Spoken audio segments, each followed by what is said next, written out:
So in the previous session, we kind of previewed the fact that we had some great recommendations for a great book. It happened to be this one, Game On, but this is one of many books that, in fact, our next presenter has actually written, and we're honored to have him here today. He's a guy that actually I've worked with before on a couple of occasions, but in a different context, not as an author, but actually as a creative director, and I think an art director. So here to tell us more about his career, the things he's done, and how this all comes together in the context of storytelling, please welcome Dustin Hansen. Dustin. Thank you. So yes, my name is Dustin. I've been working in the games industry for 24-something years. Embarrassing to admit how long that is. And it's kind of been a whirlwind, I'll put it that way.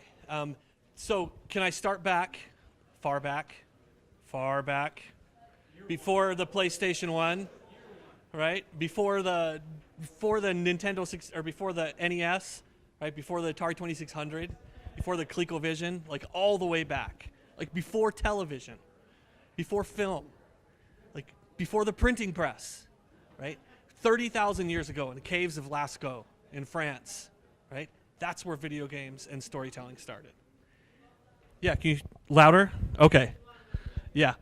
So 30,000 years ago, the caves of Lascaux, right? The first recorded instances we have of visual storytelling happening, right?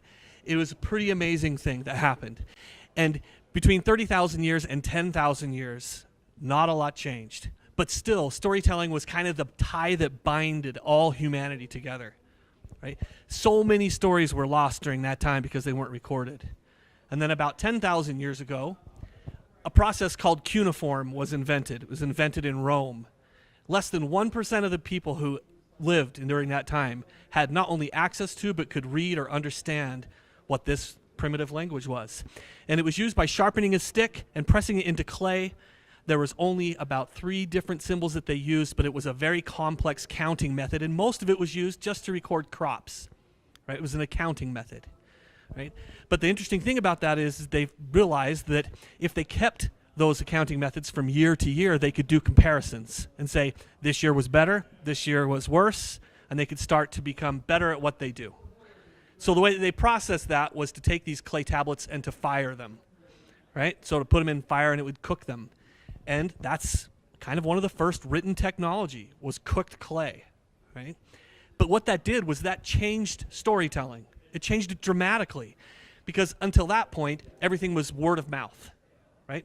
I tell you a story, you remember it, you tell it to your friends, they tell it to their neighbors, the story changes pretty dramatically. But Cuneiform allowed people to have a written record that they could compare for years and years and years. But like I said, the amount of people that had access to that was extremely limited. It was usually the most pious, the most educated, the most wealthy had access to this, and everybody else just had to believe them, right? So things didn't change a lot, believe it or not, even though the firing process became a pretty complex thing, and we see that they recorded a lot of those things during that time between 10,000 and 4,000 BC, recorded those things on walls. Petroglyphs and hieroglyphs became a big deal, right? And we've learned and we've been able to decipher a lot of that language through trying to understand what those images meant. In many ways, it was a more universal language than the written language we have now, right? And sometimes when you see those petroglyphs, you can get at least an understanding of what was said. You can actually capture a lot of emotional content through those things. If you look at some of the early Etruscan pottery, where you've got images of warriors and battles that happened around the side of the pots, and then you notice that there's this line carved all the way around the entire pot, and you compare that to cuneiform, which happened about 5,000 years before that, you recognize that that's a language that was carried down. And those markings on the side of the pot aren't just simply decoration, but they're accounting of the people that were killed in that battle. That's a form of storytelling, and it was a form of technology. And it worked for a long time until somebody realized that if you take paper reeds and you smash those paper reeds and you let them dry, the pulp that's made from those paper reeds works like glue. And now that becomes, at that time, a very permanent substance. And now you can write on this paper. And now instead of 1% of the people having access to this, now a much larger percentage of people had access to written word, right? And you can imagine the boy who's still carrying last year's cuneiform in his backpack going to school. His outdated technology is not as cool as the paper in the backpack, right? So that technology of pressing paper became a faster way for more people to understand and to learn how to do storytelling. And this happened, and that happened about 4000 BC is kind of the first written recorded papyrus that we have. The neat thing that happened there is that not only did we carry forward the petroglyphs and the early language that was drawn with photographs, and we learned what we learned from cuneiform, but now we started to develop an actual written language. So some of the first written languages about 4,000 years ago was written on papyrus, and not only now are we recording things that were happening in actual facts, like histories and stories of war and crops, but now people were starting to tell stories and lore became an important part of that written record. And part of that wasn't just because it was more, the language is more complex, because the spoken language at that time was very complex, but the great thing about it is that more people had access to that written word, and more people wanted to be entertained. So during that time of papyrus, entertainment became a very important part of that technology. Fast forward again, we're going to skip a lot of years here, right? The Gutenberg printing press in the 15th century. Everybody's heard of Gutenberg, right? So the Gutenberg printing press was pretty amazing, because now we can take paper, which wasn't just papyrus. There's also all kinds of very fascinating improvements in technology for paper itself, right? But we're talking technology improving story. Gutenberg now could take individual letters, lay them in a gigantic block. He would take that block, he would lay paper over the top of it, and the original Gutenberg press didn't actually use a press, it was actually a hammer, and they would smash out all those letters in a big, massive ink blot, turn it over, and now an entire page had been written. Put another piece of paper on and rewrite that page. That technology made it so now not just one person had to know how to write. Now one person could write, and now hundreds of people could read. It was a fascinating improvement in technology. And as soon as we learned how to make that press part be automated, things got better. And it got to the point where instead of being able to write a story, one person, and maybe years later, completely composing the Gutenberg Bible, which took 38 years to write, by the way. 38 years. It outlasted Gutenberg, by the way. Did you guys know he never saw the final version of the Gutenberg Bible? He passed away before it was printed. He'd only seen about 2/3 of it. Was not a very fast process, right? But that still lives today. You can actually see it. If you go there, they turn one page a day. You can come back the next day and see the next page, right? That's lasted on, and it's impacted millions of people, right? So things got better. We learned how to process cotton into paper. Now processing paper was cheap. Now we can make newsprint to print papers on from recycled garbage. And now somebody could come up with a story, they could witness the story, send it to the printing press, newspaper throws it out there, and you can write it on a Saturday, and by Sunday night, it's people calling for papers, and you find out news across the nation overnight, which sounds ridiculous compared to what we have now, right? I promise if I hit refresh on my web page and see what CNN, I can find out what happened 30 seconds ago, right? All of this kind of stuff happens. And the interesting thing is that at its heart, it's story, because it's the thing that bound people sitting around the campfire 50,000 years ago or 30,000 years ago in Lascaux, France, is still the thing that binds us together today. We love to read, and more importantly, we love to share stories. That, to me, is at the core what game design is.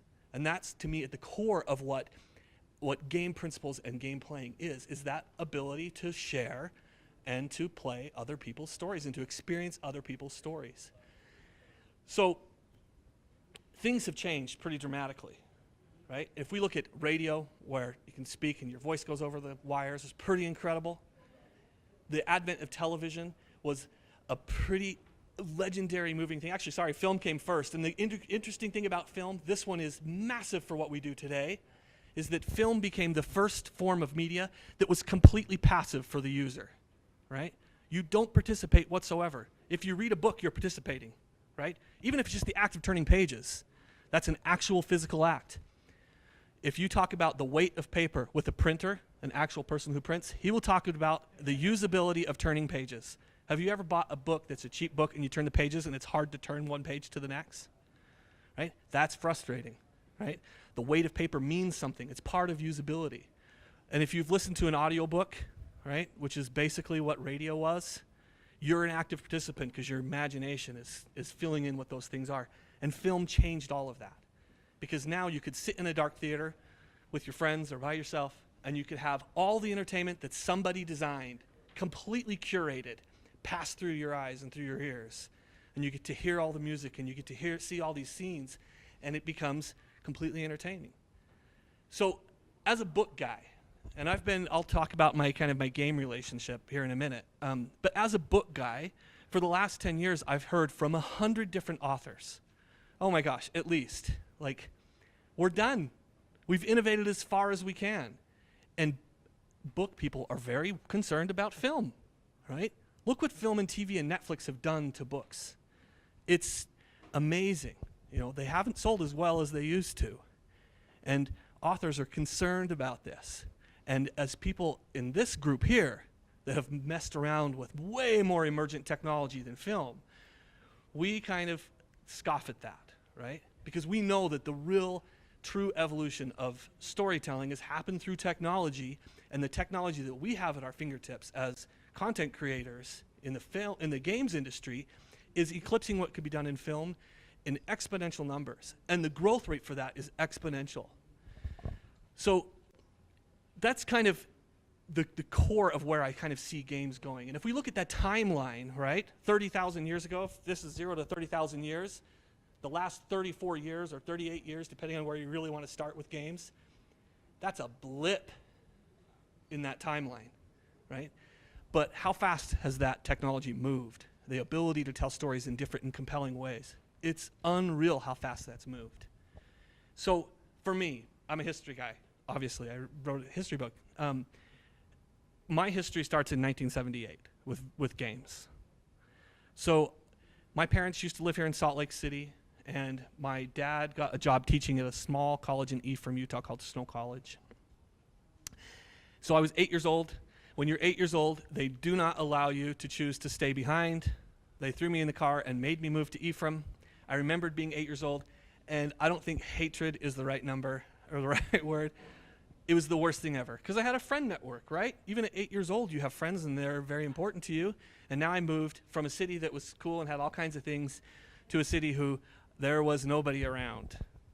My mom was a piano player and made costumes for the theater department. My dad was the orchestra teacher. The minute we moved down, there was a summer theater program. Both my sisters got involved with the program, and I was left on my own with nothing to do and no friends. Didn't know anybody. And the thing that changed my life that summer is the thing that really drove me to everything I've done in my career since. And it was walking in this place called the Student Union Building. And I walked in and I saw a black cabinet about this tall. And on the side of it was painted a bright orange and green alien, right? And I heard this, dung, dung, dung, dung, dung, dung, dung, dung. To me, that's Jaws 10 times over. And it was Space Invaders. And I realized that for a quarter, I could last about 25 seconds at that time, right? It was just this unbelievable, mind-blowing thing where immediately I got this great reaction of when I move something, something happens. And I had seen the aliens on the side of the cabinet, which really meant nothing compared to the graphics. They don't even correlate, right? But that passive and active imagination of me moving and me remembering that, oh my gosh, those aliens are inside those ships coming down. I've only got three little things that are three little blockades that are gonna protect me. I'm totally vulnerable. And the faster the game got, the higher pitched the music got. And it felt like a heartbeat to me. And I had this immediate attachment with something that nothing had ever moved me like that before. And I knew, I'm not kidding, at 8 years old, wearing a Speedy Gonzalez t-shirt and red Rustler's pants with the reinforced knee. If you're not from the 70s, you have no idea what those are, but they were awesome, especially this shirt. I knew at that time that I was gonna make video games, which was weird because nobody was making video games at that time. But I might have been a little confused about what I wanted, which might surprise you because I know at 8 years old, you guys knew exactly what you'd be doing your entire lives, right? I wanted to make video games. I was an artist, very similar to Nick. I went to school, but my education was probably more self-taught than it was formal. I did go to college, but I learned pretty quick that I was a little independent when it came to college, and when I would say things to my college professors at the time like, I'm going to make video games, they would laugh at me because that wasn't a real thing at the time. But I went to college, and then I started my very first job in the games industry, making the grand prize of $0 per hour. That's how much I was paid my first job in the game industry. They were very nice, and they called it an internship, but it wasn't. It was actually indentured servitude, where it was come and use our software and our hardware, which I didn't have access to as a young, starving college graduate. I didn't have access to that at that time. So for me, I didn't care. I was going to work on a game. And I worked on a game called Accolade Football, which was the only thing I did for, I'm not kidding, as many hours as I could stay awake, was I would take, they had a 3D model of the football players that somebody had animated. I would take that, I would render it out, I would put it into this old piece of software called DP, Digital Paint. It was a pixel-based software, and I would turn those rendered 3D models into 8-bit pixels by hand. And I would do thousands of those frames of animations a day. It was awesome. It was the best job of my entire life, or at least I thought it was. And I learned pretty quick that any dream job can turn into a job really fast. And eventually I got really lucky, and I think I started making minimum wage, which wasn't enough for a young family, but it was enough for me to realize that there was something there that was great. I stuck around the games industry for quite a while, until I bumped into a new studio called Engineering Animation Incorporated. It was the first EA that I worked for, but it wasn't the real EA at the time. And there, I continued my passion with art. And the great thing is that at that time, I've always been kind of a techie. I'm pretty good with the technology and software side of things. And so I fumbled into a group of like the innovation/prototype group, which was super fun for me because I could make kind of garbagey art really fast and see it work. And I realized that the final quality of art wasn't the thing that did it for me. It was the process of making art and sharing it with somebody and getting a reaction. That's what it was for me. That was so much more entertaining for me than the process of making art itself. And that turned into something that was pretty interesting for me because I had to have, kind of similar to what Nick said, it was interesting for me to hear, I haven't heard your backstory that much, it was really fun, where he said he had to have that moment of saying, maybe I can't be an artist anymore. Like, I literally remember that. And I've returned to that 100 times in my career of, wait, I'm an artist, I keep forgetting, it's what I do.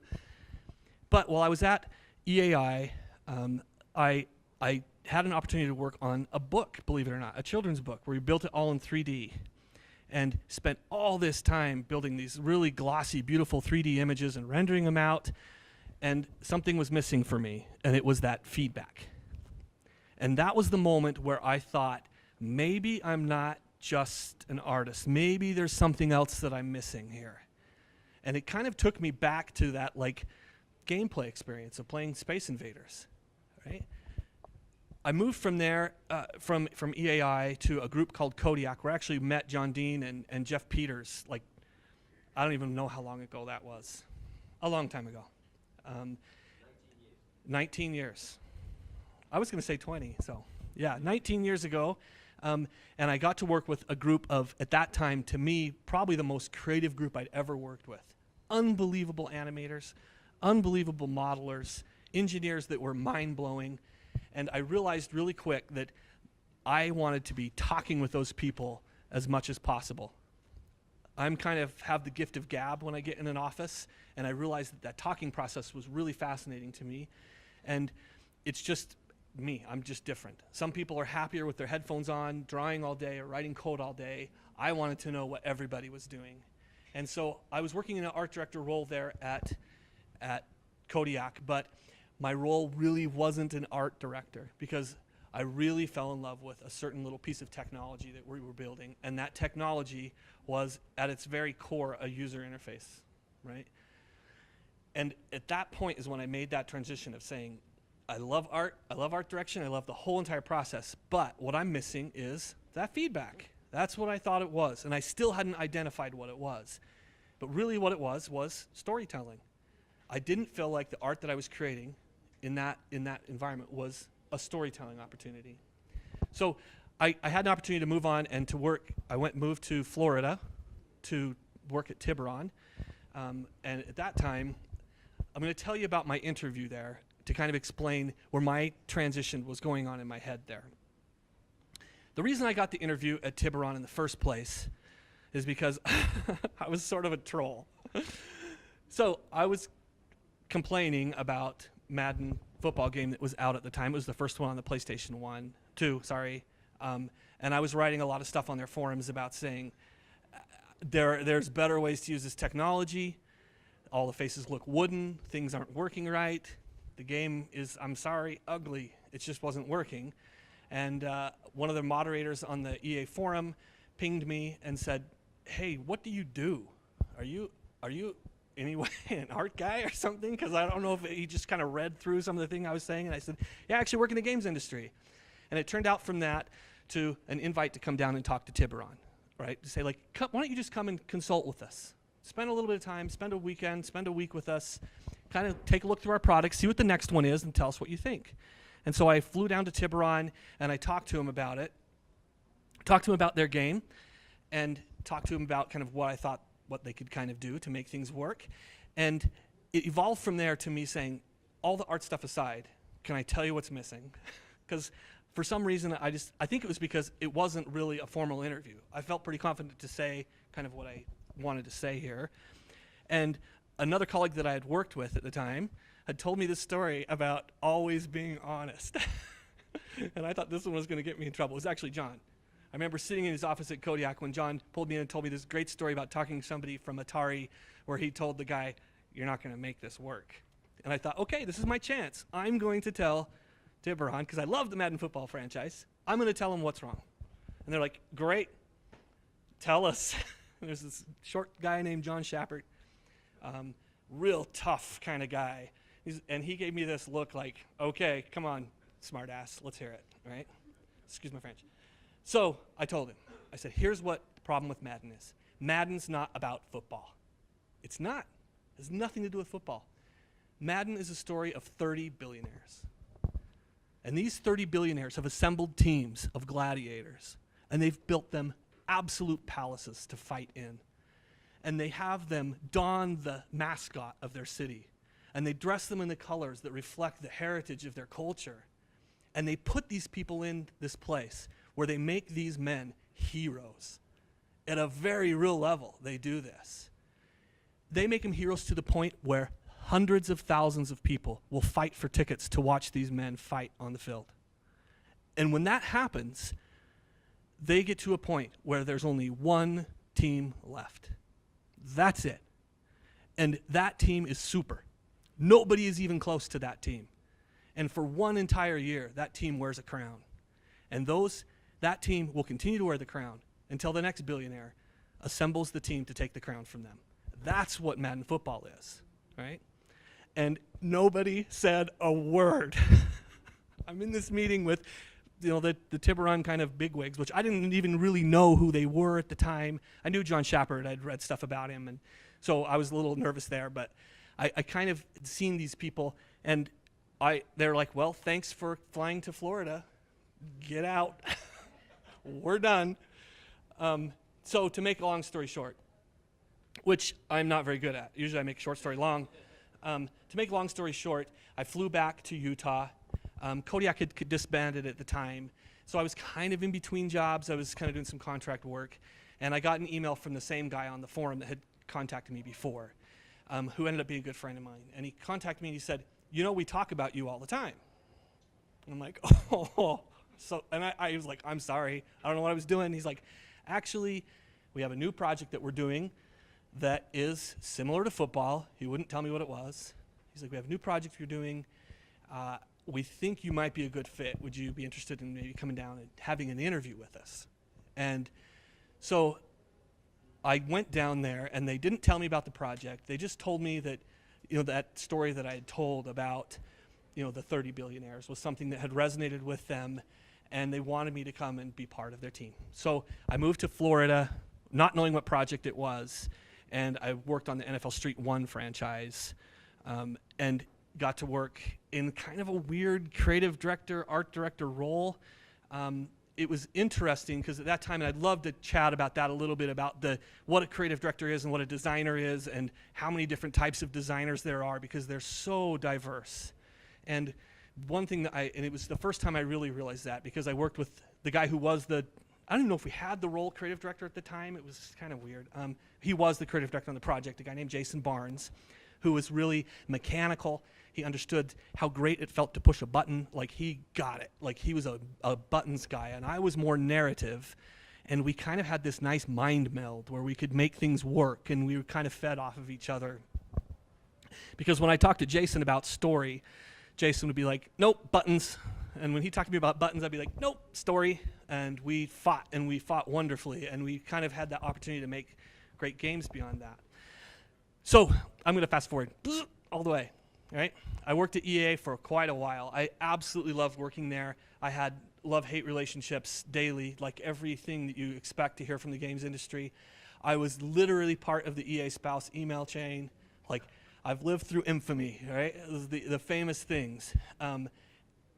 And my time at EA ended, and I decided to maybe try something different. I went and worked with Hasbro for a while on their new products and innovations team, which was great because I got to meet with inventors almost every day who would bring stuff to Hasbro.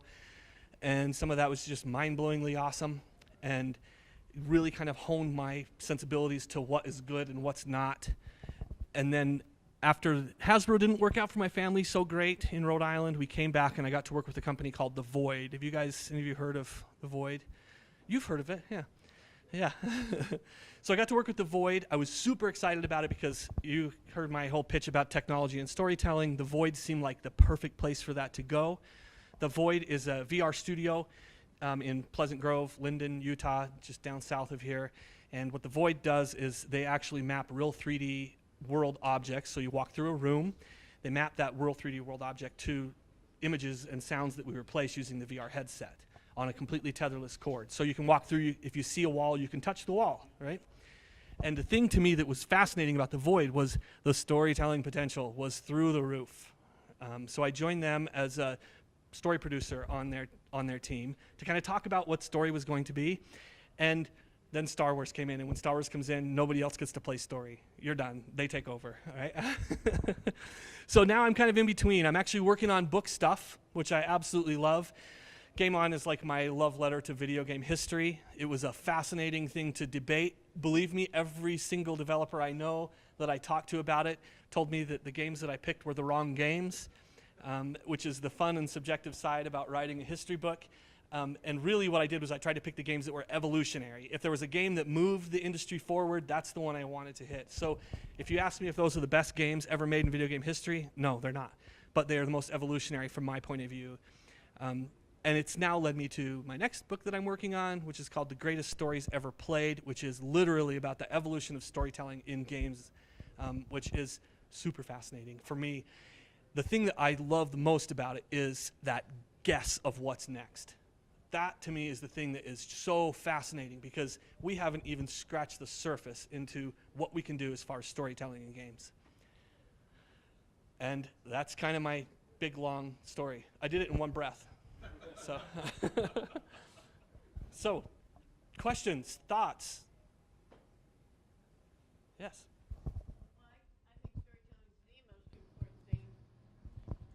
I think storytelling is the most important thing in all the arts. If you're playing an instrument, you're telling a story. You know, theater, you're telling a story. Film, the story should be primary. So telling a story through games or whatever is the most important thing we can do. Yep, what she said. Yes, I totally agree. The thing that's always interesting to me is when I talk to people who say, how about games like Fortnite, right? Don't tell stories.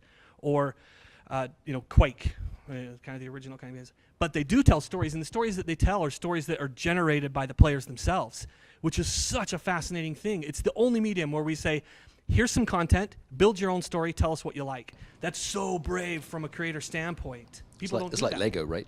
Yeah, exactly, yeah. Lego and Minecraft are brothers, right, because of that, right? Where it's like, we'll give you all the fun tools, you build the story. It's such an incredible medium. Any more questions? Of course.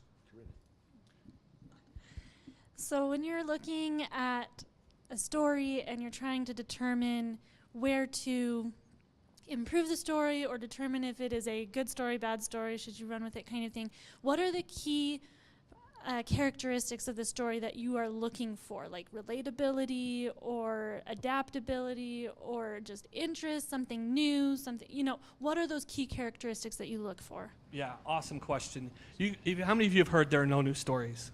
Like, everybody says that. Like, there's the 7 story types. And to some point, I do think that really is the truth. There are no new stories. There's only new characters, right? Those type of things don't really resonate with me as much as the number one thing I look for is conflict, right? What I really want to see is who's the personality and what does that personality want and what's keeping him from getting it.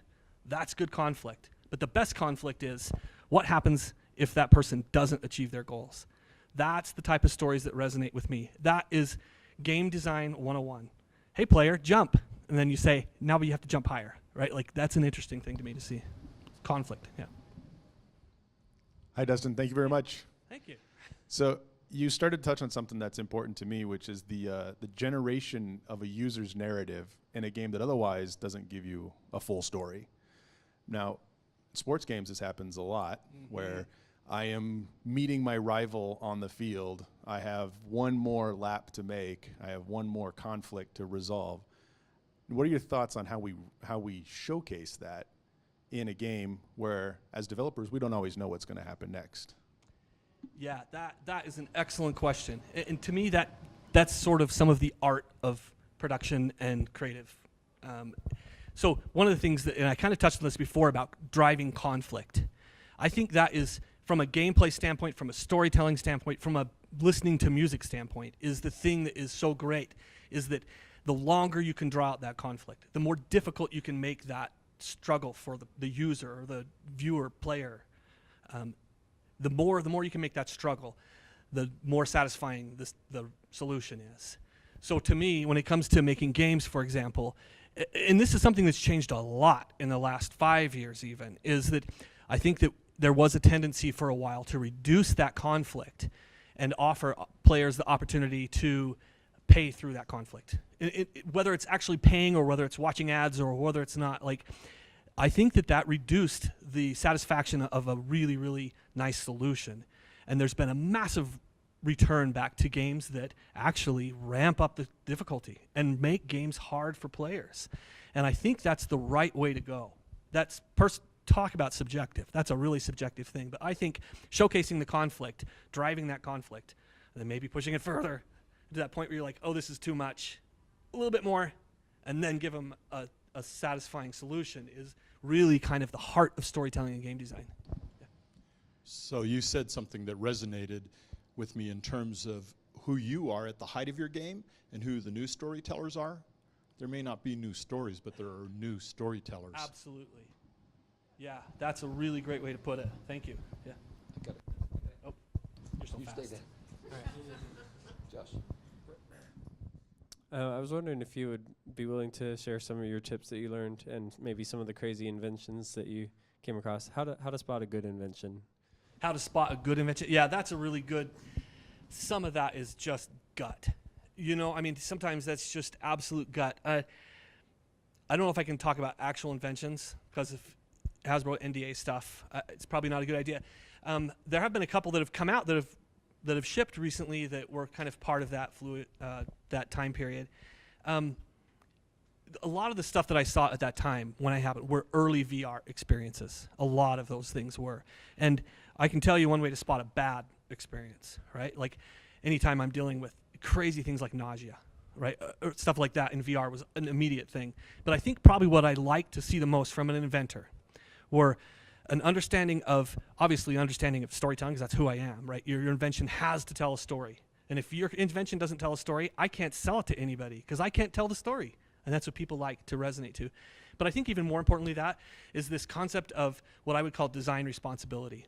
And really that concept of design responsibility says, as a player, I trust you that when I enter this experience, I'm going to get the reward that I expect, right? So that's kind of the core of design responsibility. When you talk VR, that goes through the roof because now we're blinding people effectively, right? We're taking over their eyes and their ears, which are our two most trusted senses. As soon as you add touch in there, now we're taking their three most trusted senses. That is a massive responsibility as a designer. So when I could see an invention that had those things under consideration, those are the things that resonated with me because I know they're thinking about people, not product.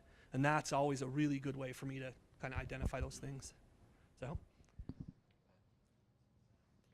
Back to the only so many stories to tell. Yeah. Again, that doesn't really matter. It's how you tell the story.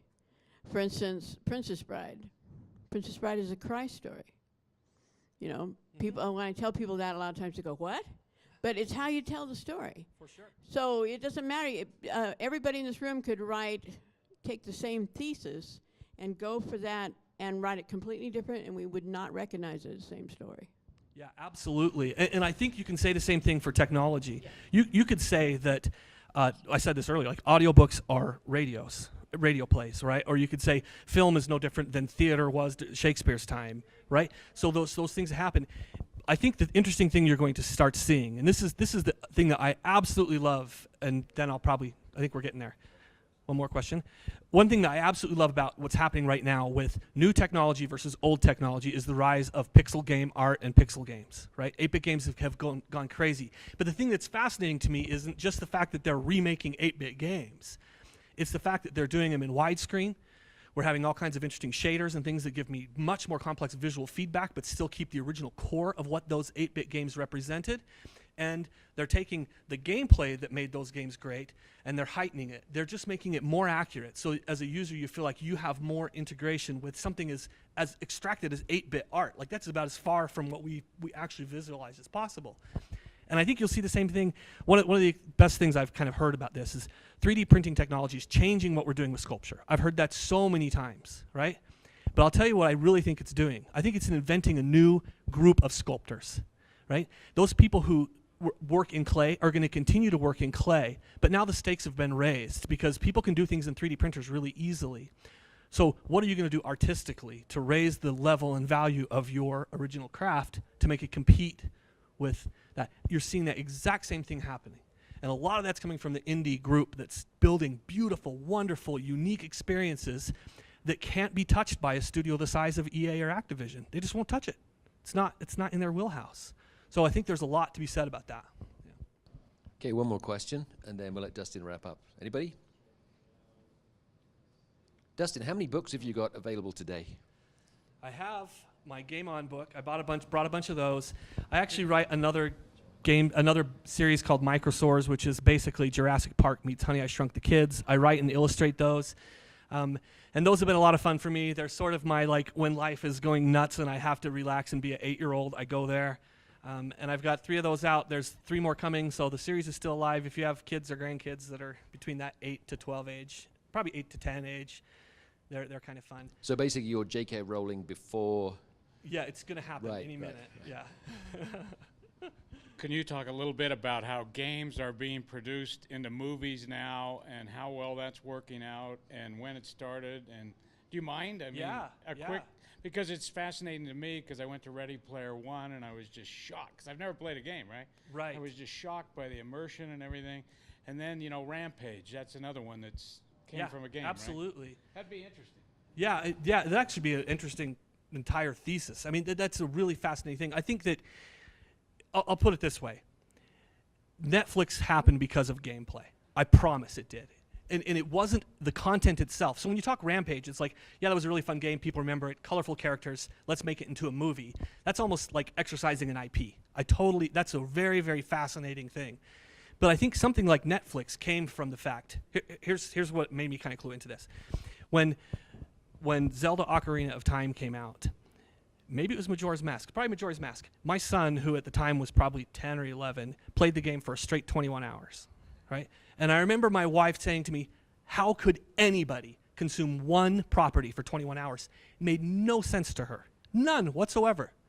Fast forward 20 years later, and she straight binged Stranger Things. And I said to her, how could any one person, right? So that pacing that happens in video games is not a mistake, right? levels and progression and that constant process of conflict versus resolution, all that kind of stuff, how often it happens, how much height you push before you let it drop. All of that stuff is completely intentional. And it's made its way into modern entertainment to the point where video games outpaced music, books, film, and television combined since 2013. It has every year. Guess what eclipsed video games this year? Netflix by itself. Right? So it's a very, very interesting thing that we're happening. So when we start talking about that concept of gameplay and storytelling and all of those different mediums, my guess, if I'm going to make a big pick, Netflix is going to be the biggest video game producer in 2020. That's my pick.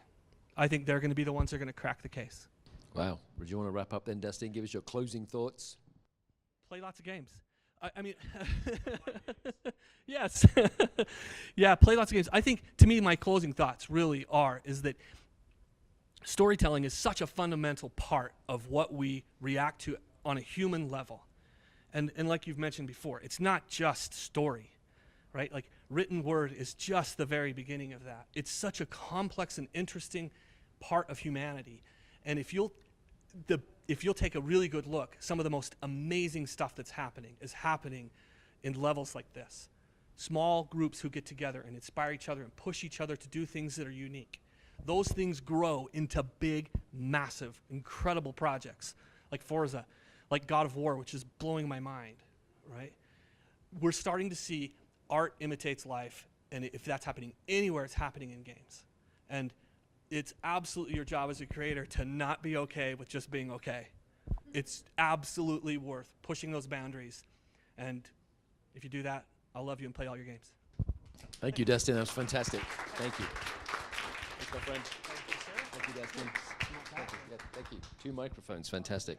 Okay, that was brilliant, Dustin. And so Dustin is one of many groups here today that are prepared to meet with you, not just to talk to you and present a session, but actually you can actually touch him. You can. Oh no, okay. Because I thought you said you wanted. No, maybe that was. Okay. You could actually meet Dustin, shake his hand, maybe. Right, there you go. And maybe ask him some more questions that maybe you didn't want to ask in front of a group. But he's back over there with several of his books, which are available at a great price, I must admit. And he'll sign them for you, right? So there you go. And he's also got the next Dustin. His son Tanner's here as well. So he's going to be here. So you can meet him too. So there you go. And that's where a lot of the inspiration comes from, right? That's from your family, right? Right. Again, thank you, Dustin. That was great. So the rest of the afternoon, then here's what we've got coming up. So we're going to take a break now for about 10 minutes, which gives you a chance to look at some of our exhibitors. Then we'll start up again. And one of our exhibitors, obviously Dustin, another one of ours is actually Jen Francis. She started a studio called Tiered World Studios, and she's going to share with us at the top of the hour the story of Tiered World Studios and how she went about getting started as a woman in the industry, and basically all the challenges. And basically the thing I love about Jen's story is how innovative she was, because she kept getting told no, why things can't happen and why things wouldn't work. And she said, nah, I'm going to keep trying though. I'm going to try this route and this route and this route. And so she'll share with you how that got to it. So for me, one of the most interesting things is the investment she was able to get in her projects and the sources of those investments. And I think that's really interesting. But it's so much more than simply the route of investment. It's the story of her and her studios. So that's coming up top of the hour. And then when Jen's done, we're going to have a break for about an hour and a half when you can spend as much time as you want with our exhibits, which are kind of either side and also to the back.